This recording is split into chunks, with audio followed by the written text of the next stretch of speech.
আপনাদের সবাইকে স্বাগত জানাচ্ছি ঘোস্ট ইনসিডেন্টে। শুরু হয়ে গেল ভয়ের ঘটনা। আপনি যদি আপনার সাথে ঘটে যাওয়া ঘটনা আমাদের পাঠাতে চান, তাহলে আপনার নাম, ঠিকানা ও ঘটনা লিখে পাঠিয়ে দিন ঘোস্ট ইনসিডেন্টের ফেসবুক পেজে। আমাদের ঘটনাগুলো আপনাদের বিশ্বাস করা বা না করা একান্তই আপনার ব্যাপার। আমি শুধুমাত্র আপনাদের বিনোদনের জন্য ঘটনাগুলো সংগ্রহ করি। অনেক সময় আমাদের সাথে এমন কিছু ঘটনা ঘটে যার ব্যাখ্যা থাকে না। আশা করছি আজকের ঘটনাগুলো আপনাদের খুবই ভালো লাগবে। আমি বেশি কথা না বলে সরাসরি ঘটনায় চলে যাচ্ছি। যেভাবে লিখেছেন সেইভাবে বলার চেষ্টা করছি। আসসালামু আলাইকুম প্রিয় ভাই, আমি ঘোস্ট ইনসিডেন্টের একজন নিয়মিত অনুসারী। আপনাদের ঘটনাগুলো আমি সব শুনেছি। ভাবছি আমিও আমাদের গ্রামে ঘটে যাওয়া একটি ভয়ঙ্কর ঘটনা আপনাদের সাথে শেয়ার করব। আমাদের বাড়ির পাশেই এক রহস্যময় ডোবা, যার নাম কামনার ডোবা। আমাদের গ্রামের সবাই এই ডোবায় ভয় পায়, কারণ সেখানে বহু রহস্যময় ঘটনা ঘটে যেগুলোর ব্যাখ্যা কারো জানা নেই। এই ডোবার ইতিহাস নিয়ে নানা কথা প্রচলিত আছে। সবচেয়ে ভয়ঙ্কর কথা হলো, ডোবার গভীরে বাস করে এক পিশাচ জিন, যে তার রাজস্ব রক্ষা করতে চায়।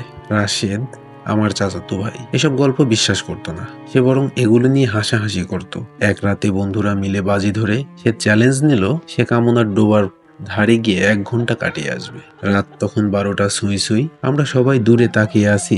রাশেদ ডোবার পাড়ে গিয়ে দাঁড়ালো। প্রথমে সব স্বাভাবিক ছিল, কিন্তু মিনিট 10 মাথায় সে হঠাৎ থমকে দাঁড়ালো। তার চোখ দুটো স্থির, চোখ মুখ যেন শুকিয়ে গেছে। তারপর সে বিকট এক চিৎকার দিয়ে ডোবার পানিতে ঝাঁপিয়ে পড়লো। আমরা সবাই আতঙ্কে চিৎকার করে উঠলাম। কেউ কেউ দৌড়ে গেল, কিন্তু রাশেদকে পাওয়া গেল না। 1 ঘন্টা পর সে নিজেই উঠে এলো, কিন্তু সে আর আগের মতো ছিল না। তার চোখ ফ্যাকাশে, ঠোঁট শুকনো, চেহারা একটা বিকৃত হাসি। সে শুধু একটাই কথা বলল, ও আসছে, ও আমায় দেখে ফেলেছে। তারপর সে জ্ঞান হারালো। পরদিন সকালে গ্রামের মুরব্বীরা বললেন, কামনার ডোবা কাউকে ছেড়ে দেয় না। আমরা জানতে পারলাম, বহু বছর আগে এক বিধবা নারীকে জমিদার হত্যা করে এই ডোবায় ফেলে দেয়। সেই রাতে নাকি আকাশ কালো হয়ে গিয়েছিল, বজ্রপাত হয়েছিল একের পর এক। তবে সবচেয়ে ভয়ঙ্কর ব্যাপার হলো, সেই বিধবা এই ডোবাতেই এক পিশাচ জিনকে বন্দি করেছিল। ডোবার পানি সবসময় লালচে ঘোলাটে হয়, যেন রক্ত মিশে আছে। আর কেউ সেখানে গেলে সে আর আগের মতো থাকে না। রাশেদ ডোবা থেকে ফেরার পর বদলে গিয়েছিল। প্রথম কয়েকদিন সে চুপচাপ থাকতো, রাতে ঘুমাতে পারতো না, মাঝরাতে চিৎকার করে উঠতো, বলতো, ওদের আমি দেখেছি, ওরা আমার ভেতরে ঢুকতে চাইছে। এক রাতে আমরা সবাই গভীর ঘুমে আছি। হঠাৎ রাশেদের বিকট চিৎকার শুনে আমাদের ঘুম ভেঙে গেল। আমরা দৌড়ে ঘরে ঢুকে দেখি সে নিজের নখ দিয়ে নিজের চামড়া ছিঁড়ে ফেলেছে। রাশেদের মা আতঙ্কে কেঁদে ফেললো। বাবা কোরআন তেলাওয়াত করতে লাগলেন। রাশেদ তখনও ফিসফিস করে বলছিল, আমি ওর নাম নিয়েছি, আমি ওর নাম নিয়েছি। হঠাৎ ঘরের বাতি নিভে গেল। চারিদিকে এক বিভীষিকাময় নীরবতা। আমরা অনুভব করলাম ঘরের কোণে কেউ আছে। তারপর একটা গভীর গর্জন শোনা গেল, যেন কোনো পশু নয়, বরং তার চেয়েও ভয়ঙ্কর কিছু। রাশেদ মাটিতে লুটিয়ে পড়ল। তার ঠোঁটে তখনও এক বিকৃত হাসি। রাশেদ এখন মানসিক হাসপাতালে আছে। সে আর কোনোদিন স্বাভাবিক জীবনে ফিরতে পারেনি। আর কামনার ডোবা এখনো পূর্ণিমার রাতে আমাদের গ্রামে ওদিকে কেউ যায় না, কারণ যারা কামনার ডোবার কাছে যায় তারা হয়তো আর মানুষ থাকে না, হয়তো অন্য কিছুতে পরিণত হয়। আপনারা কি এই ঘটনাটি বিশ্বাস করলেন, নাকি একদিন আপনি নিজেই কামনার ডোবার ধারে গিয়ে সত্যতা দেখতে চান? তা কমেন্ট করে জানিয়ে দিন। জানি না কতটা গুছিয়ে লিখতে পেরেছি, লেখায় অনিচ্ছাকৃত ভুল ক্ষমা করবেন, এই বলে তিনি তার ঘটনা শেষ করেছেন। আপনাদের ঘটনাটি কেমন লেগেছে তা অবশ্যই কমেন্টে জানাবেন। আপনি যদি ঘোস্ট ইনসিডেন্টে নতুন হন, তাহলে এখনই সাবস্ক্রাইব করুন এবং আপনাদের বন্ধুদের শেয়ার করতে পারেন। আমি চলে যাচ্ছি পরের ঘটনায়। তিনি যেভাবে লিখেছেন সেইভাবেই বলছি। আসসালামু আলাইকুম ভাই, আপনার প্রচার করা সবগুলো ভৌতিক ঘটনা আমি শুনেছি, সবগুলোই বিনোদনের দিকে নিতাম। অথচ সেদিন হঠাৎ আমার চিন্তা পাল্টে গেল। আমি যশোর থেকে বলছি, ছদ্মনাম নাছির। কথা না বাড়িয়ে সরাসরি ঘটনায় চলে যাচ্ছি। চারিদিকে শীত পড়েছে, কুয়াশাচ্ছন্ন পরিবেশ, তেমন ঘন না হলেও ঝাপসা পথ স্পষ্টই দেখা যায়। রাত তখন 11টা।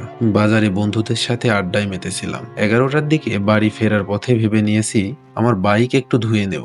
দিনে খুব একটা সময় পাই না বলে বাইকের দোকানে যাই। বাইক ওয়াশ শেষ করে ব্যাক করতে করতে 11:30 পার হয়ে যায়। এটি ততটা উল্লেখযোগ্য না, কারণ আমার নিত্যদিনের রুটিনে এটি থাকে। সব সময়ের মতো বাইক নিয়ে বাড়ির দিকে যাচ্ছিলাম। গাড়িও ওয়াশ করেছি, তাই বাইকটা ভেজা। আমারও প্রচুর ঠান্ডা লাগছিল। সেই সুবাদে বাইকের গতি অনেকটা কম ছিল, 20 থেকে 25-এর মাঝামাঝি। তারপর গ্রামের একটা কওমি মাদ্রাসা পার করে আসার পর হঠাৎ আমার সামনে অস্বাভাবিক ঘটনা ঘটে। বাইক চলতি অবস্থায় দেখতে পাই রাস্তার ঠিক মাঝে দুইটা চোখ জ্বলজ্বল করছে, কিন্তু ভালো করে খেয়াল করার আগেই আমার বাইকের ইঞ্জিন, হেডলাইট সব অফ হয়ে যায়। লাইটের আলোর সাথে সাথে ওই চোখ দুটিও গায়েব হয়ে গেল। যেহেতু গাড়ির গতিও কম ছিল তাই ব্রেক করে আমি দাঁড়িয়ে যাই। চারপাশে অন্ধকার, ভাগ্যিস গতি কম ছিল, নয়তো অন্ধকারে কি হয়ে যেত বুঝতে পারছেন। আমি আবার বাইক স্টার্ট দেওয়ার ট্রাই করি, কিন্তু কোনোভাবেই মিটারে আলো আসছে না। ইঞ্জিনের কি হলো তাও বুঝছি না। অনেকক্ষণ চেষ্টা করার পর বাইক আবার স্টার্ট হয়। আমি গতি বাড়িয়ে রওনা করেছি। আরো কিছু দূর যাবার পর একই ঘটনা ঘটে। রাস্তায় ঠিক মাঝখানে একজোড়া চোখ দেখি, আর সঙ্গে সঙ্গে বাইক বন্ধ হয়ে যায়। বাইকের গতি বেশি থাকায় এইবার আমার কন্ট্রোল হারায়। ব্রেক করতে করতে রাস্তার পাশে চলে যাই, কিন্তু বাইক থেকে আমি পড়ে যাইনি। সেই মুহূর্তে কেউ আমার পা ধরে রাস্তার পাশের জঙ্গলে টানতে শুরু করে। আমি ভয়ে চিৎকার দেই, কিন্তু চারপাশে শুনশান থাকায় কেউ শুনতে পায়নি। আমার পা ধরে কেউ আমাকে টেনে অনেক দূরে নিয়ে যায়। উপস্থিত বুদ্ধিতে আমি আল্লাহর নাম নিয়ে চিৎকার করতে শুরু করি। তৎক্ষণাৎ সে আমার পা ছেড়ে দিয়েছে। আমি শোয়া থেকে উঠে এলোপাথারি দৌড় দিই। দৌড়ের মধ্যেও কাউকে দেখতে না পেলেও আমার মাথায় কেউ সজোরে থাপ্পড় মারে, আমার এতটুকু মনে আছে। 3 কি 4টা থাপ্পড় খেয়েছিলাম আমি। কোনোভাবে রাস্তায় এসে বাইক আবার উঠাই। এইবার সর্বোচ্চ গতিতে আমি বাইক চালিয়ে বাড়ি আসি। এরপর আর কিছু মনে নেই। আমি বাড়ি এসেই নাকি জ্ঞান হারিয়েছি। সাথে সাথে আমার গায়ে প্রচন্ড জ্বর বেড়ে যায়। পরের দিন সকালে মসজিদে হুজুর এসে আমাকে ঝাড়ফুঁক দেয়। হুজুরের ভাষ্যমতে মাদ্রাসার চারপাশে জিনদের চলাফেরা থাকে। সেদিন কোনো জিনের রাস্তা পারাপারে আমি সামনে পড়ে গিয়েছি। আমার লাইটের আলো এসে ডিস্টার্ব হয়েছে, তাই আমাকে উত্তম মাধ্যম দিয়েছে। জানি না ঘটনাটি কে কিভাবে নেবেন। আমার বন্ধু বান্ধব অনেকে শুনে হেসেছে, আবার অনেকেই ভয় পেয়েছে। তবে ঘটনাটি 100% সত্য। এই বলে তিনি তার ঘটনা শেষ করেছেন। এই ঘটনাটি আপনাদের কেমন লেগেছে তা জানাতে ভুলবেন না। যারা এখনো আমাদের চ্যানেলটি সাবস্ক্রাইব করেননি, এখনই সাবস্ক্রাইব করুন। আমি বেশি কথা না বলে সরাসরি পরের ঘটনায় চলে যাচ্ছি। তিনি যেভাবে লিখেছেন সেভাবেই শুরু করছি।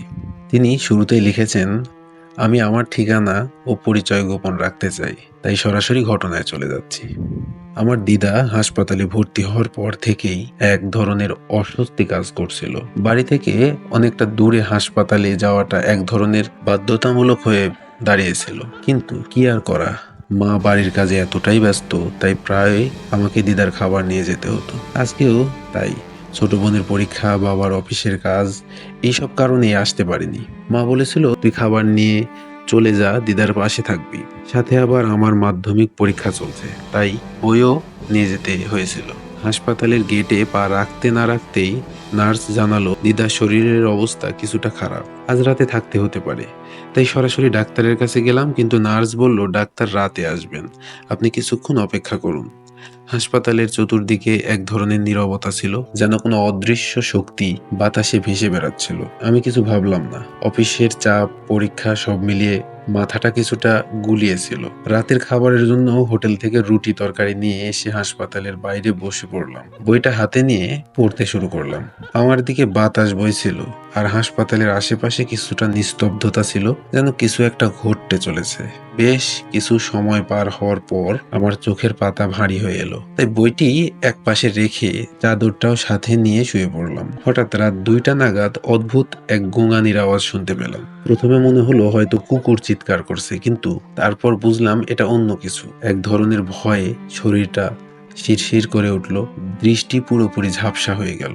ঘর থেকে বাইরে তাকাতে গিয়ে দেখলাম হাসপাতালের চতুর্দিকে অন্ধকার, এবং সেই আওয়াজ মর্গের দিক থেকে এসেছিল। মনে হলো কিছু একটা ঘটছে, কিন্তু আমি জানতাম না। কুকুরগুলো চিৎকার করছিল, কিন্তু কেন যেন মর্গের দিকে এক অদৃশ্য শক্তি আমাকে টেনে নিয়ে যাচ্ছিল। সেই সময় মনে হলো যেন কোনো রহস্যময় শক্তি আমাকে সেখানে ডাকছে। ভয় আর সন্দেহের দোটানায় পড়ে আমি পা বাড়ালাম মর্গের দিকে। মর্গের সামনে এসে দেখলাম দরজা খোলা। তালাটা ছিল পুরনো, তবে অদৃশ্যভাবে খোলা। ভেতরে ঢুকতে সাহস হয়নি, কিন্তু আমি একটা অদ্ভুত অনুভূতি অনুভব করছিলাম। মনে হচ্ছিল কিছু একটা তো ঘটছে। সমস্ত পৃথিবী যেন থেমে গিয়েছে। সেদিন রাতে কেমন যেন অনুভব হচ্ছিল, মর্গটা অন্য পৃথিবী, যেখানে কেউ ফিরে আসে না। সব ড্রয়ার বন্ধ ছিল, তবুও একটা ড্রয়ারের মধ্যে থেকে নিঃসঙ্গ আর্তনাদ আসছিল। এক ভীষণ ভয়ানক আওয়াজ। অনুভব করতে পারছিলাম আমার শরীরের প্রতিটি রক্ত কণিকা যেন স্থির হয়ে গিয়েছে। পুরো শরীরটা কাঁপছিল, হাত পা অবশ হয়ে যাচ্ছিল। সেই আওয়াজ যেন আমাকে ভেতরে ভেতরে টেনে নিচ্ছিল। সেই কণ্ঠ, তুই এখানে কেন এসেছিস, তুই যেতে পারবি না। মনে হচ্ছিল কেউ বা কিছু একটা আমার সঙ্গে কথা বলছে। আমি কাঁপতে কাঁপতে মর্গের দরজার দিকে এগিয়ে গেলাম। সেই আওয়াজ আরো গভীর হতে থাকলো, যেন আমার সমস্ত সত্তা নষ্ট হয়ে যাচ্ছে। আবার মনে হচ্ছিল কিছু দেখতে পাচ্ছি, কিছু অদৃশ্য ভয়ঙ্কর শক্তি আমাকে নজর রাখছে। আমি আর এগোতে পারলাম না, অজ্ঞান হয়ে পড়লাম ওখানেই। পৃথিবী আমার কাছে অন্ধকার হয়ে গেল। সেদিন রাতে আমি জানতাম না এরপর কি হবে, আমি কোথায় যাচ্ছিলাম, কেন এই অদ্ভুত ভয় আমার পিছু নিল। পরদিন সকালে হাসপাতালের পাহারাদার আমাকে মর্গের সামনে অজ্ঞান অবস্থায় পড়ে থাকতে দেখলো। চোখ খুলতেই সেই ভয়াবহ স্মৃতি ভেসে উঠল। আমি দিশাহীনভাবে পাহারাদারের কাছে এগিয়ে গেলাম। সেদিন আমি তাকে সব খুলে বললাম। মর্গে কিছু আছে, কিছু ভয়ঙ্কর, আমি জানি না কি, কিন্তু আমি যা শুনেছি, যা অনুভব করেছি, এটা কোনো সাধারণ ঘটনা নয়। পাহারাদার ধীরে ধীরে আমাকে বলল, তুমি জানো না, এখানেই প্রায় 42টি বেওয়ারিশ লাশ পুড়িয়ে ফেলা হয়েছিল। ওই রাতে কিছু অদৃশ্য আত্মা এখানে আবদ্ধ হয়ে আছে, তারা এখানকার অন্ধকারে চিরকাল রয়ে যাবে। সে আমাকে জানালো এখানে প্রায়ই কিছু অদ্ভুত ঘটনা ঘটে। হাসপাতাল ও মর্গের এই অঞ্চল বহু বছর ধরে অমীমাংসিত কাহিনীর সাক্ষী। এখানে আসলে কিছু ভুল, কিছু অনুচিত ঘটনা ঘটে, তবে কিছু আত্মা যারা কোনোদিন শান্তি পায়নি, তারা এখানকার অন্ধকারে বন্দী। সেই রাতের আর্তনাদ, সেই ভয়ঙ্কর আওয়াজ আজও আমার মাথায় বাজে। আমি কখনো ভুলতে পারবো না মর্গের সেই অন্ধকার, সেই ভয়ঙ্কর মুহূর্তগুলো। আজও মাঝে মাঝে আমি শুনি কিছু একটা মর্গের ভিতর থেকে এসে আমাকে ডেকে পাঠায়, কিন্তু আমি জানি আর কখনো আমি সেদিকে পা বাড়াবো না। এই বলে তিনি তার ঘটনা শেষ করেছেন। আমরা চলে যাচ্ছি আমাদের পরের ঘটনায়। আমি যে ঘটনাটি শেয়ার করছি, তিনি যেভাবে লিখেছেন সেইভাবে বলার চেষ্টা করছি। আমি যে ঘটনাটি শেয়ার করছি এটা কোনো গল্প নয়, বাস্তব ঘটনা। এই ঘটনাটি এখনো যখন মনে পড়ে তখন আমার গায়ে কাঁটা দিয়ে ওঠে। ঘটনাটি হলো আজ থেকে 5 বছর আগের কথা। একবার এক গ্রীষ্মকালীন ছুটিতে আমি আমার বন্ধুর বাড়িতে বেড়াতে যাই। তার গ্রামের বাড়ি ছিল শহর থেকে বেশ দূরে, খুবই প্রত্যন্ত অঞ্চল। আমরা সেখানে যখন পৌঁছাই তখন বিকেল 3টা। সেজন্য হয়তোবা বুঝতে পারিনি গ্রামটি কতটা ভয়ঙ্কর ছিল। যাই হোক, আমার বন্ধুর নাম ছিল রনি। তার বাড়ি যেখানে ছিল তার ঠিক 5 হাত দূরে একটি কবর ছিল আর ঘন বাঁশ বাগান। বাগানটি এতই ঘন ছিল যে দিনের বেলায় সেখানে যেতে লোকে ভয় পায়। যাই হোক, বিকেল 4টার দিকে রনি আর আমি গ্রাম দেখার জন্য বেরোলাম এবং সন্ধ্যা 6টা 30-এর দিকে বাড়ি ফিরলাম। রনির আম্মু আমাকে খুবই আদর আপ্যায়ন করলেন। রাত 9টা 30-এ আমরা রাতের খাবার খেলাম। সারাদিন অনেক কষ্ট করে আমি খুবই ক্লান্ত হয়ে পড়েছিলাম, তাই ঘুমানোর জন্য আমার বিছানা করে দেওয়া হলো। আমি এখনো বুঝতে পারিনি আমি কোথায় আছি। সে রাতটি ছিল জ্যোৎস্না রাত, চারিদিকে সবকিছু আবছা দেখা যায়। এরকম অবস্থা, আমি রাত 10টার দিকে শুয়ে পড়লাম। যখন আমি লাইটটা অফ করলাম তার 2 মিনিট পর মনে হলো আমার পাশের রুমের দরজা কে যেন খোলার জন্য বারবার ধাক্কা দিচ্ছে। আমার তখন মনে পড়লো ঘরটা তালা দেয়া। তখন আমি ভাবলাম ইঁদুর হবে হয়তো। আমি ঘুমিয়ে পড়লাম, কিন্তু এখানেই শেষ নয়। রাত 1টার দিকে একটা জোরে আর্তনাদের শব্দে আমার ঘুম ভেঙে গেল। ঘড়িতে দেখলাম রাত 1টা 15 বাজে। তখন আমার মনে ভয় হলো। আমি আরো ভালো করে লক্ষ্য করলাম। তার ঠিক পরে আমার গায়ের রক্ত হিম হয়ে গেল। যখন আমি বুঝতে পারলাম একজন মহিলা চিৎকার করে কাঁদছে, আমি ভয়ে পাথর হয়ে গেলাম। কি করব বুঝতে পারছিলাম না। হঠাৎ কান্নার শব্দ থেমে গেল, কিন্তু একটু পরেই আমি বুঝলাম কেউ যেন দরজাতে ধাক্কা দিচ্ছে, যেন বাহিরে আসতে চায়। আমি তখন আমার পাশের যে টর্চটা ছিল সেটা ওই দরজার দিকে মারলাম। যা দেখলাম তা দেখে আমার গায়ে কাঁটা দিয়ে উঠলো। দেখলাম দরজার নিচে যে ফাঁকা থাকে সে পথ দিয়ে রক্ত গড়িয়ে আমার রুমে প্রবাহিত হচ্ছে। আরো একটা জিনিস দেখলাম, যে কথা আমি কোনোদিন ভুলবো না। দেখলাম কেউ একজন দরজার কাছ থেকে সরে গেল। আমি তখন জোরে চিৎকার করে উঠলাম। তখন পাশের রুম থেকে রনির আম্মু এসে যখন লাইট দিলেন তখন আমি অবাক হয়ে গেলাম। যেখানে আমি রক্ত দেখেছিলাম সেখানে কিছুই নেই। তখন রনির আব্বু একটা তাবিজ নিয়ে এসে ওই দরজার গায়ে বেঁধে দিলেন।